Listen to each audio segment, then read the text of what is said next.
Okay, we'll get started. Hi, everyone. Thanks for being here.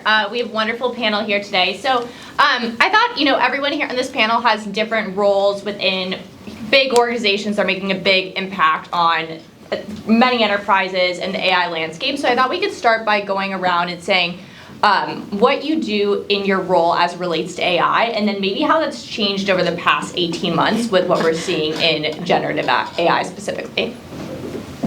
I can go first. Yeah. So, Great. when I started my AI journey, I was more focused on industry at Accenture, right? So I was, we were focused on building data and AI for retailers. That's what I did when I started my Accenture AI career. But, due to the pent-up demand in Gen AI, we have in fact created a dedicated group to just build Gen AI solutions for clients globally. And now I focus on Microsoft Gen AI, and we build Gen AI solutions on the Microsoft stack for our clients all over the world. And we are seeing incredible demand. There's a lot of excitement, but there's also nervousness in terms of whether a client should actually get in, what they should wait and watch. And we are approaching it step by step. So for us right now, it's all about meeting the client where they are at, right, in terms of where they are, in terms of maturity, AI maturity, and then accelerate their progress, right, from the point they're on. So that's what I do on a day-to-day basis. And we've got, in fact, every brand you see around here is my client. So Awesome. Hi, everybody. I'm Sharbani. I work at Google in our core machine learning group, and I looked after a couple key areas that are a little bit deeper down in the stack. Before I joined Google, I was at Alexa for 8 years, so I was focused a little more on kind of customer use cases for AI in general. And today I look after kind of a couple key areas. So some of you may have heard of TensorFlow, JAX, Keras. I look after all the frameworks that we have at Google. And then I look after all of our training and inference, both from the data center as well as the device side, and then have a data analytics team that I look after as well. Hi, I'm Gerson Rodriguez, and I work for Oracle NetSuite. I lead AI strategy now and partnerships.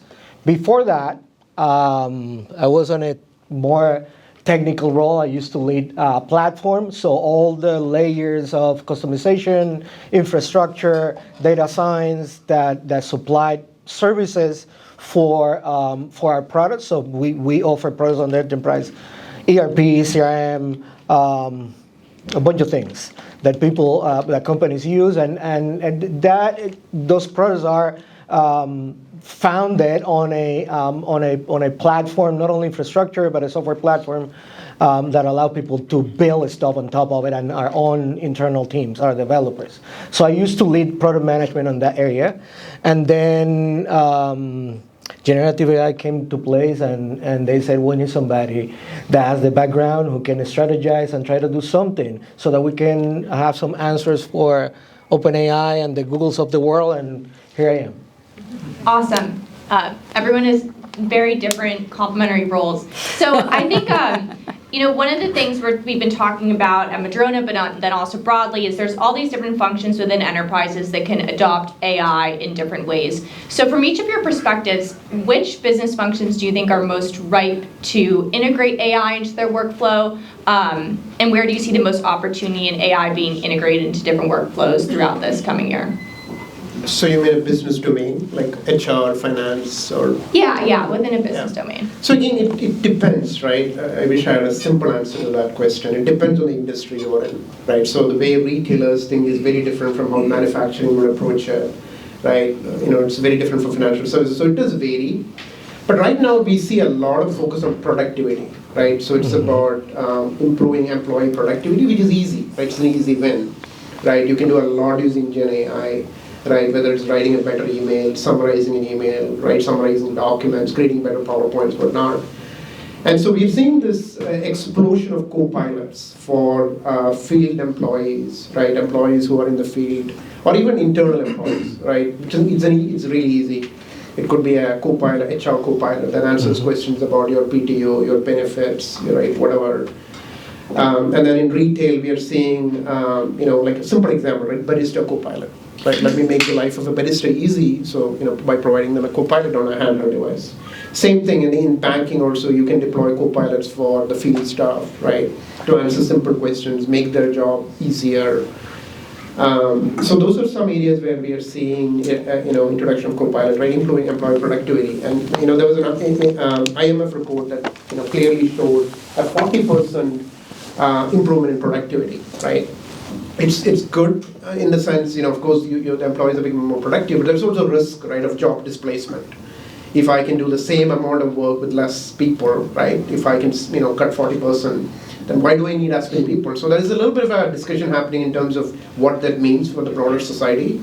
And it's all on us to be responsible and make sure that we handle the displacement, right? And so I think we have to wait and watch and see how it evolves. But in terms of what I see in the market today, it's mostly co-pilots for different functions within the firm. I'm seeing less consumer-facing solutions because enterprises are, it's risky, right, to deploy something for the customer without testing it internally. So right now, I think companies are deploying solutions internally, playing with it, getting comfortable with it before going customer-facing. Mm-hmm. There are some examples of customer-facing solutions that we're deploying, especially in Europe.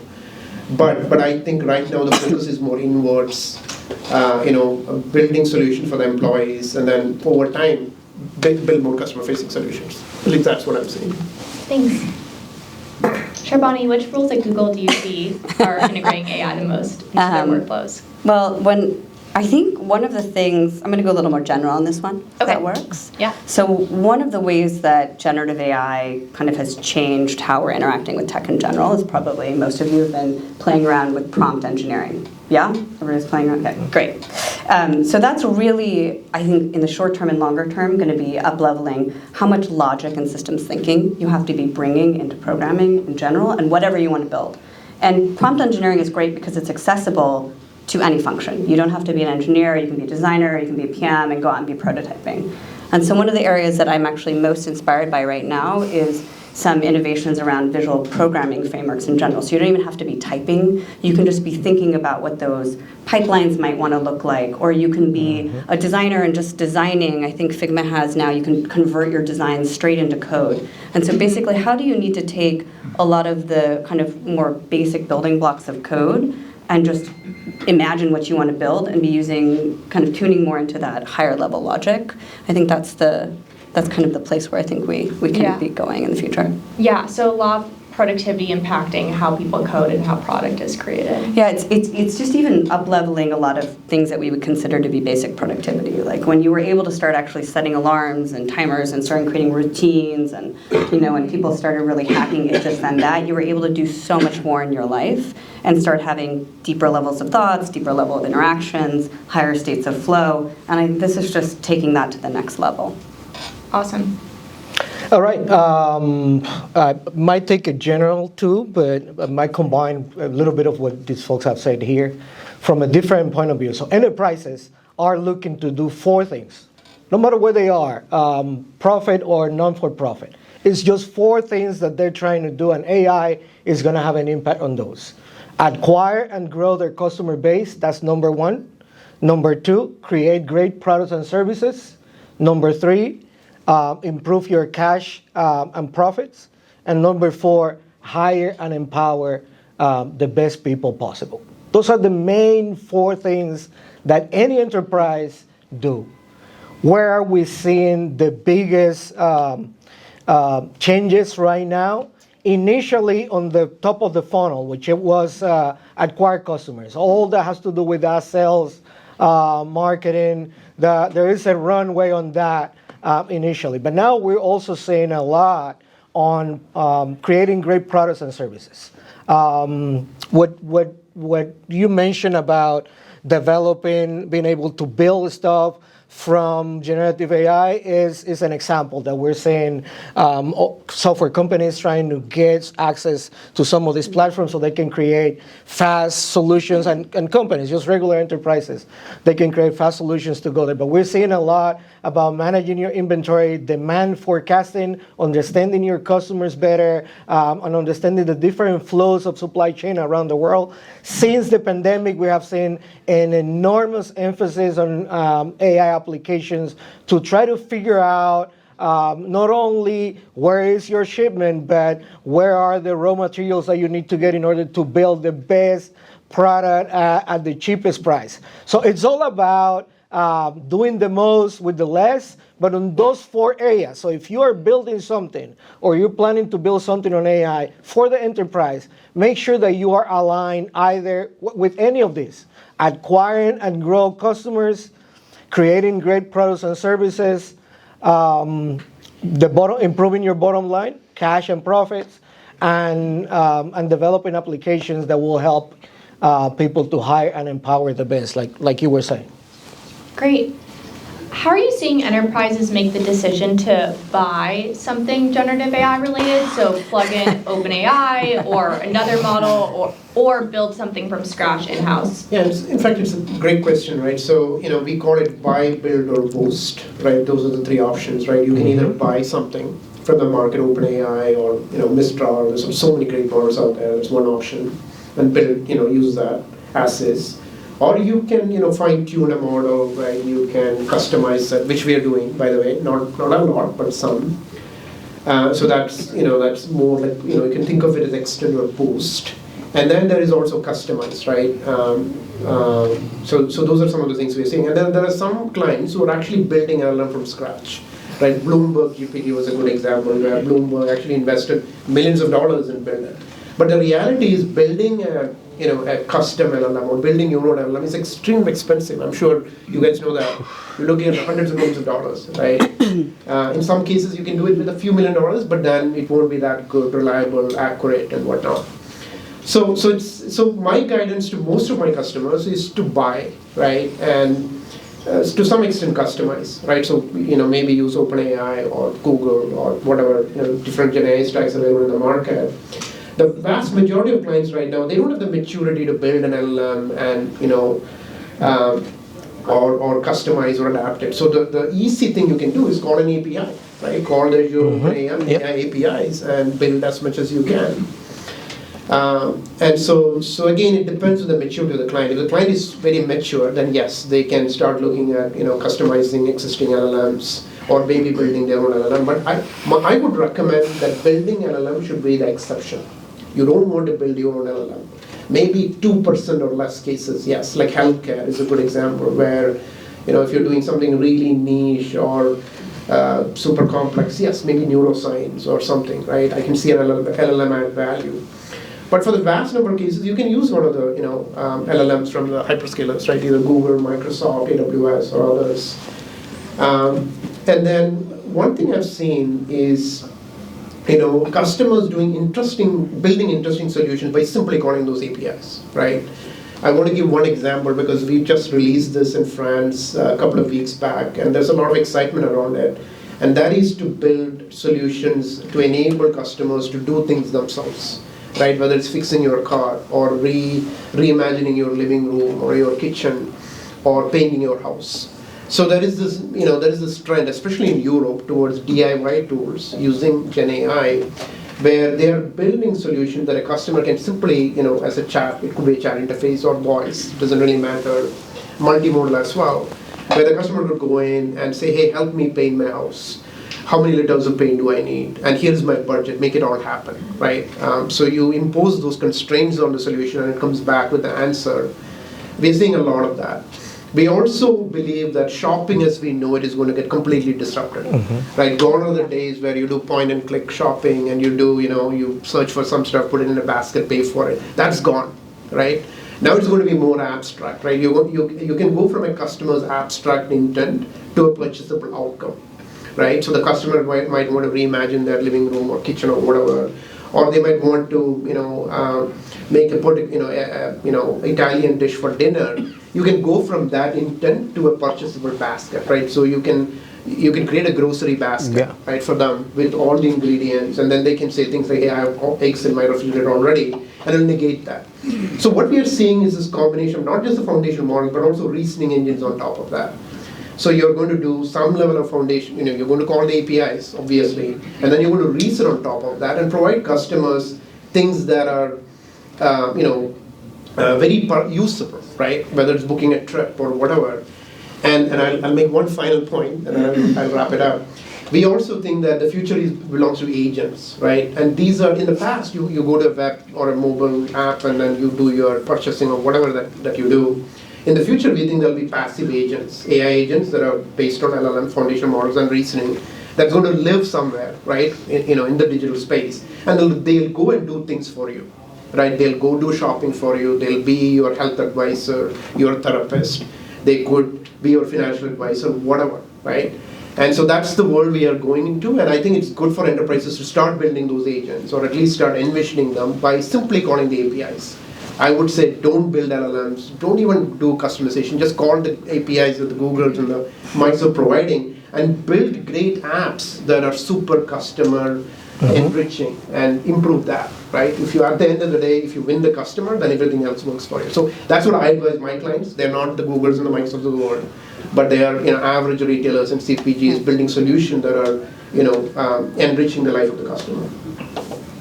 So yeah, sorry, long answer to a simple It's question. great. You covered a ton of stuff. You covered cost structure, you covered customer archetypes, you covered potential value capture in different domains, and the future of agents. Absolutely. What do you guys want to dig into? It's a lot of stuff. I mean, I think my cost structure is very different than probably what most of you are looking at, but even within Google, there's, you don't have unlimited compute.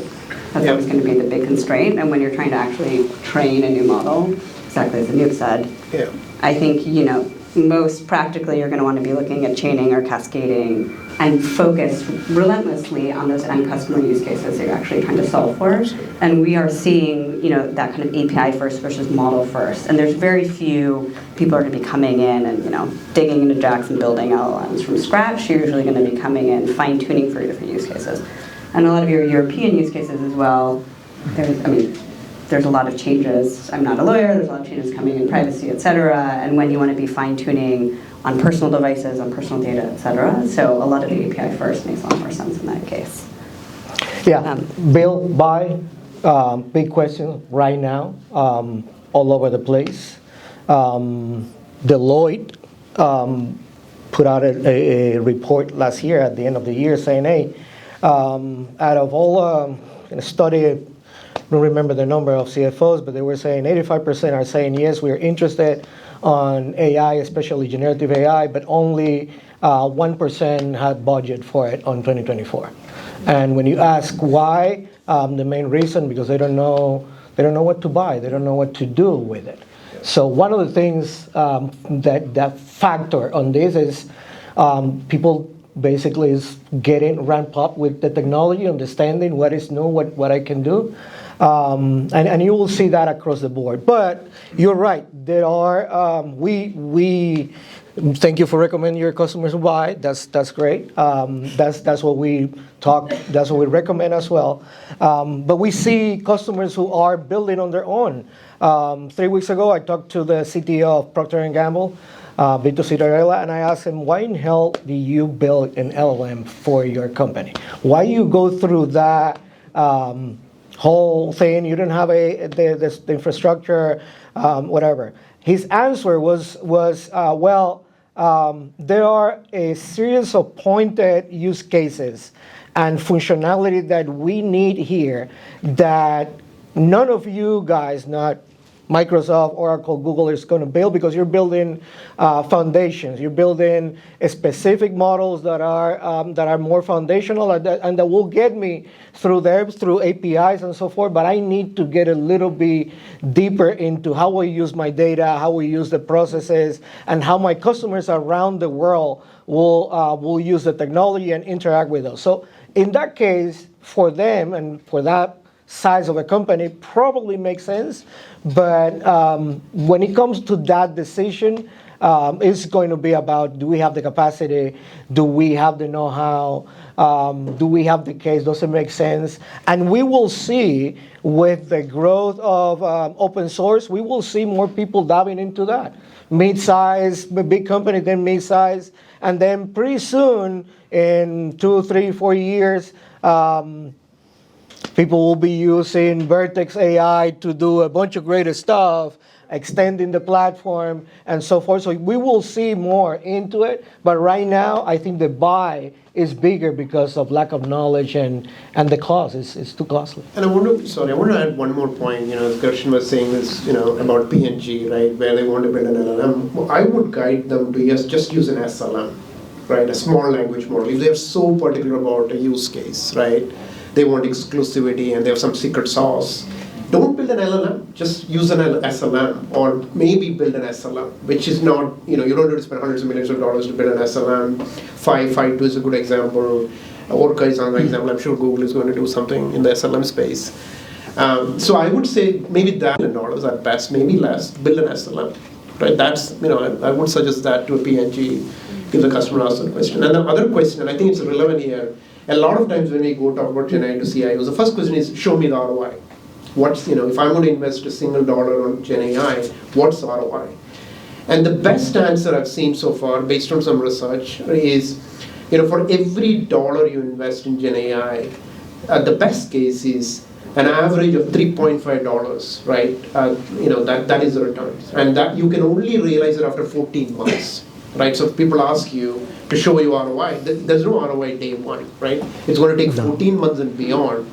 And the average return is only $3.5. It's not 5x, it's not 10x, it's 100x. I'm sure people claim 100x and whatever. Over time, yes.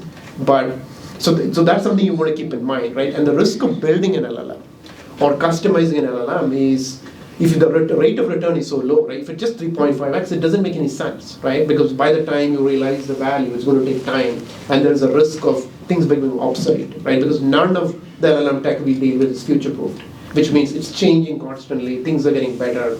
So I would highly recommend not to build LLM. At best, use an SLM or use the APIs that the hyperscalers are providing. Yeah, that's all great insight. I was just going to say, you have to be ruthlessly focused on what you're actually trying to solve at the end of the day, because with the cost structure is constantly changing, you could have infinite budget, but there are limited chips as well. Absolutely. And there's so much hoarding happening. People are just like, my instance, my chips, right? So you don't have as much shared compute as should be. This isn't being recorded as this, by the way. Just kidding. But right, you need to be pragmatic as well. You don't need to have access to all the compute, and you don't need to take your Maserati to the grocery store all the time. Absolutely. Yeah. Sometimes some of us walk to the grocery store, but you get the point, right? That's where cascading, tuning, you have to think ruthlessly, what's the value you're actually providing to end customers? What's the thing you're actually trying to solve? For me, for example, I would love an agent that doesn't just book me a trip, but actually on my phone has all of the access to all of my private data, everything's done on the edge, run through TF Lite, but is actually coordinating my entire month instead of doing all these stagnant tasks, but actually doing something meaningful in life and creating that whole value chain. I don't know, how many of you have young kids and just have to, who wants somebody to just not tell you what's for dinner, but just make dinner appear for everybody's actual eating needs? It's coming. It needs to be mobile. It's coming. It's coming.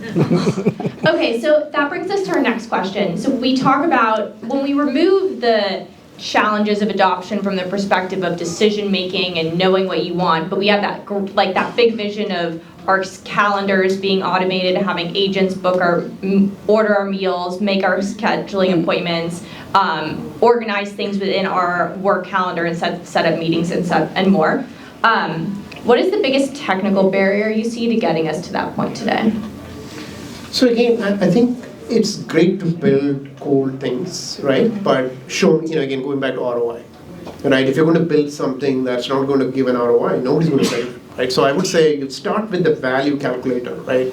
That's what I always advise my clients, and no client would ever build a project without a proper ROI. In fact, we would not advise them to do that, right? So make sure that there is value in building whatever that you're trying to build. The other challenge is scale, right? It's not easy, and I've lived it, so I can say that it's not easy to scale a Gen AI solution. It's easy to build a cool GenAI solution that calls a bunch of APIs and does magic. Yes, easy, right? POC, prototype, easy. And we've done a lot of that around the world. But then when you have an app that's actually getting hit by millions of users every day, like we built one in France a couple of months back called Paint Advisor, that helps customers in all of France paint their homes or whatever, right? It was easy to build it, right? My team actually built it in less than 2 months, but it took us 6 months to figure out how to scale it, but scale it cost effectively. I don't know if people realize, every time you call the GPT-4 API or one of the Google APIs, you're paying, right? And before you know it, you're going to pay millions of dollars, right, in fees by the end of the year. And that's something people don't think about. They get so excited, they're like, I'm going to call GPT-4 API hundreds and thousands of times, but there's a cost.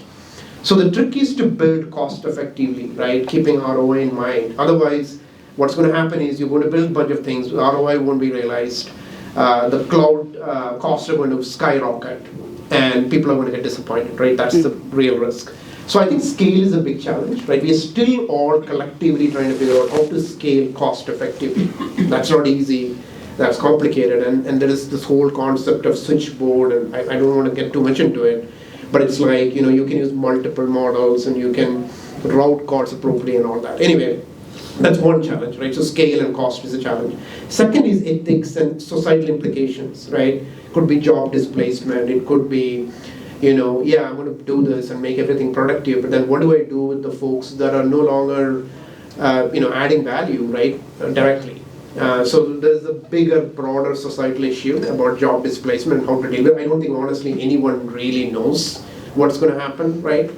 There's going to be a societal shift, it's going to happen. There's going to be inequality, there's going to be all kinds of challenges around that. So that's an issue. And the last thing is fairness and, doing it responsibility, right? Protecting people's privacy and things like that. A lot of times that's an afterthought, right? You build the solution and then people are like, okay, I didn't think about responsibility, I didn't think about privacy and security. So, make sure. So right now that is a bit of an issue. I don't think anyone has fully figured out what responsible AI means in a Gen AI context.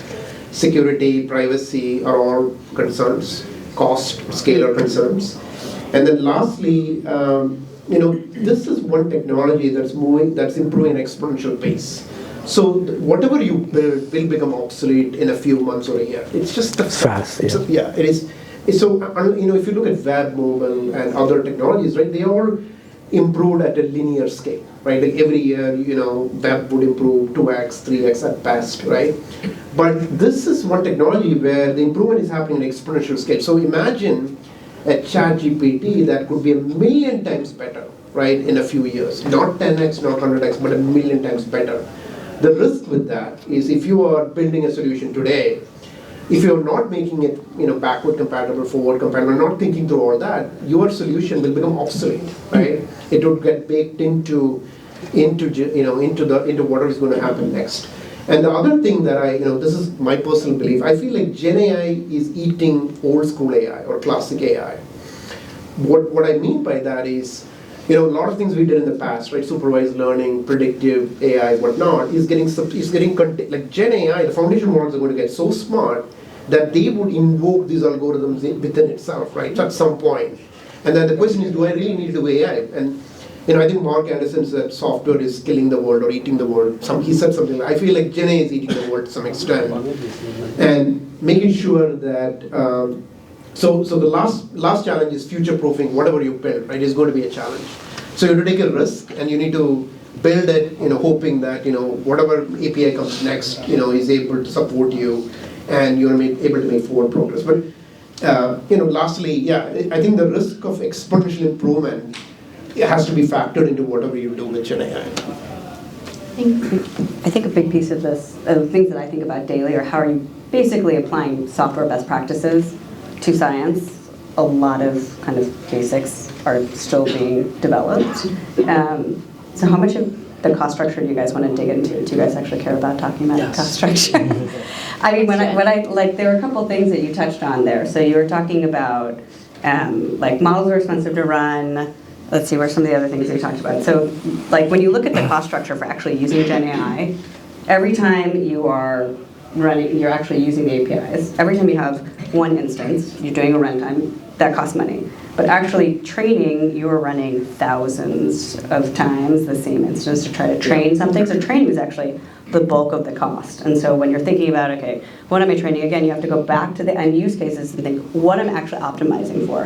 What are the knobs that I'm trying to turn on in terms of latency or accuracy? What do your PR curves look like? Like, what do you actually care about hitting? And how much do you care about using the full power of those models versus, doing some model optimization, quantizing the model, having quantize-aware training? If this resonates with any of you, basically figuring out how you can condense the models and run it in smaller packages so you can actually still get to the same place where you need at the end of the day in terms of just even fine-tuning, but at a much more reduced cost structure. And I think you were talking a little bit about cascading and chaining as well, which is like another strategy for how you might compare and contrast those two. So obviously, like, how do you reduce your training costs? If you actually are thinking you need to be building this software from scratch, is something that you should be thinking about. And also, how am I thinking about this in a hybrid solution? Because privacy comes into play. So do you want to be doing web ML, or do you want to be doing on-device ML on mobile devices where your customer's using these products? And how much do you need to be balancing between trying to actually run something in an even smaller package? And how much performance are you willing to give up? This is continuing to resonate with everybody. I see some nodding heads. Okay, everybody's trying to build for like mobile endpoints. This is shocking, right? It's like consumers make decisions on their devices on a daily basis. So that's a big piece of it. And then obviously getting data. Let's say like you're like, okay, I'm just going to fine tune. Getting the data is expensive, right?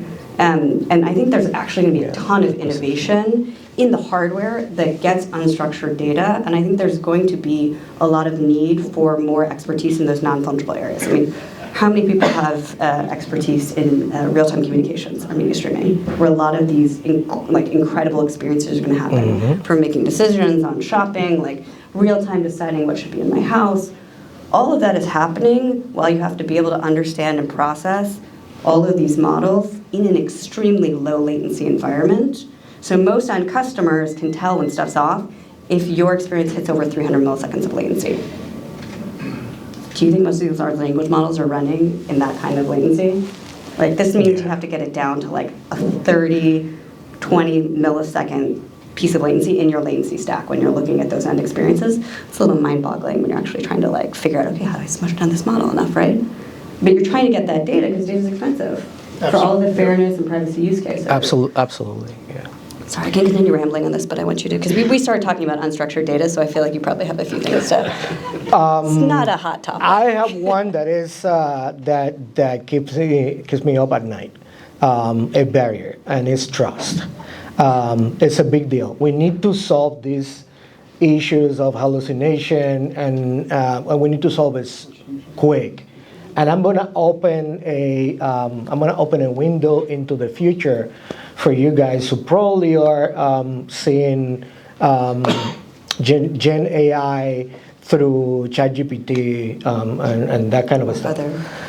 We are really looking at this, trying to solve this validation of the outputs of these models. We are really good. We got really good in terms of accuracy when it comes to machine learning. But this is a big problem that we're having. And the reason why I'm saying it's big now and in the future is because generative AI is going to be more than what you're seeing today in terms of text. UI is going to be generated in the near future by these models of generative AI model. So imagine a model that learns how people use a computer, and rather than having menus, it just goes and build a UI just for the way that that person works. Imagine that moment in time, and if you haven't seen it, if you can think about it, go and watch Tom Cruise movie Minority Report, and you will see what I'm talking about when he does stuff on the screen. That's coming. That's coming. Yeah. And the reason why that's coming is because generative AI is a manifestation of the way that we do stuff on the enterprise. Everything we do in business is linguistics. The way that we enter data on a thing, that we register stuff, is basically communicating with our language what happened at a transaction level. The way that we read a report is basically human language taking numbers to communicate in a story. Those numbers, not about the numbers, what you see on the financial thing, it's in a story about where a company is, where a nonprofit is. We have gotten at a point in history in which there is a real interface between humans and machines, and is linguistic. It's the way that we communicate everything we do. So generative AI is going to permeate everything in the enterprise, because everything we do is basically communication, is language. Look at it. Everything you do, like entering stuff, registering stuff. The first form of written language that we know as humans, millions of years ago, finding a couple of cages, is basically counts. People were counting stuff, and you look at it, it's accounting, the first thing. But those just a way of communication, a form of language. Everything we do, guys, everything we do, our brains, everything we do is linguistics. You see them in numbers and all that. So we need to solve this problem of hallucination, because that's the way how numbers, how actions are going to be manifested. When we have a computer telling a system, go and run this particular line of assembly line, is basically, if you retrospect that, is basically the same thing that we were doing back in the days when there was a supervisor going and saying, hey, let's go and move this, come help me out here. Communicating that. That is linguistics, that's the way that we communicate, and that's generative AI in essence. It's that bridge in between the machines and ourselves. And if we don't solve this problem now, we're going to have big problems in the future. So that's the one that holds me at night. Can I ask you a question on that? Are you saying, I think there's a place for hallucinations in terms of creativity use cases. So I think there's going to need to be kind of better guardrails around recitation and grounding. Let me answer that with something I tell my customers, and everybody knows here. Some of you have probably remember in middle school when you were supposed to bring an essay or give a talk on a Monday or a Tuesday after a long weekend, and you didn't do your homework, and you show up there, Never happened. And if the first person that they call is you, and you go, oh shit, I need to talk about this thing now. So what do? You start inventing things, right? You start just out of your, you start coming up with the stuff. I know some of you have done. Like I did panel, it. like the panel today. Yeah, you start coming up with the stuff. Unless there is unless the teacher there stop you from doing that, you will continue doing that, and it might become the law of the land. People might become and say, "Oh yeah, that was great." That's the same thing. There is a space for that, but there has to be a teacher who holds you accountable for what you're saying. Who holds us accountable? That's not the answer we're going to dig into, right? The Googles, the Oracles, Microsoft of the world, maybe. So before we wrap up, because I know there's a bunch of great panels this evening, what is one place you go to or source you like for recent AI or machine learning news, whether it's a podcast or Substack, or do you have a favorite place that you think everyone should be aware of? I get so much information on YouTube, like forget it. Yeah, it's insane. Wake up. Do you have a favorite channel? Today, by the way, today I was listening to Satya and Sam Altman speak to the chief editor of Economist. It was a really good interview. I think you should all watch it. Right, a lot of insights there. Nothing, in particular. I listened to what was that, Lex Friedman. Huge fan. Right, I listen to every podcast. And I get a lot of information from YouTube, Coursera, Udacity, Udemy, and just read. Right, if you just open LinkedIn. It's like an ocean of information, right? You can, everything is right there, right? Or Twitter, right?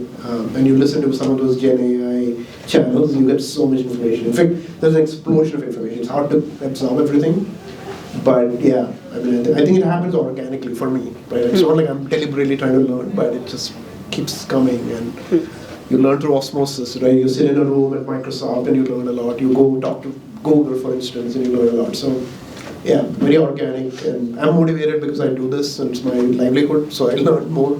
Because clients ask me all these tough questions every day. They ask me, today somebody asked me about the difference between SLM and LLM, and they were like, should I invest in this or that? And I had to give a good answer. So yeah, it's very organic, right? There's no one source I go to, at least personally, and yeah, so. Sharbani, do you have a favorite source? I have probably three channels, That's three great. kind of channels of things that I look at. So one, I'm lucky that internally we've got a few teams that kind of send general digests of daily updates and happenings, because I find that I try to stay off of social media because it just, I end up in some sort of vortex always. So that's a me thing, not a you thing. So general digest. Two, I have got to keep up to date on academic papers given my team. So just trying to kind of keep a regular survey, and I've got a few, smart people who are way smarter than me. And I'm like, hey, what are you reading? And kind of steal their ideas. And then there's a few kind of deep subreddits and PyTorch communities that I try to dig into the bowels of just to see what, various hackers are talking about. So yeah. I rely on the community, so a lot of LinkedIn focus ones. I'm a member of the Stanford group that is doing some research on it, so I recommend you to check HCAI. There is a site for human-centered AI from Stanford University. We have some good content there, but there is a lot of stuff. I'm working on agents right now, so a lot of research on that. So if any of you have any papers related to agents, please forward it to me. But the community in general, try to build on it, go after. There's so much stuff going on that you could get lost on this universe of information. Find a couple of sources and make friends. Make friends on LinkedIn. That's probably the best way that you will have to be informed. Thank you, everyone. Did the audience want to ask anything, or am I don't know if that's. No, That's okay. And we will be around for some time. So if you have questions, if you have interesting stuff to talk about, recipes, food, let us know. About that. We realize that we probably have all of the answers to 20% of your questions. That's correct. So right. Thank you. Thank you.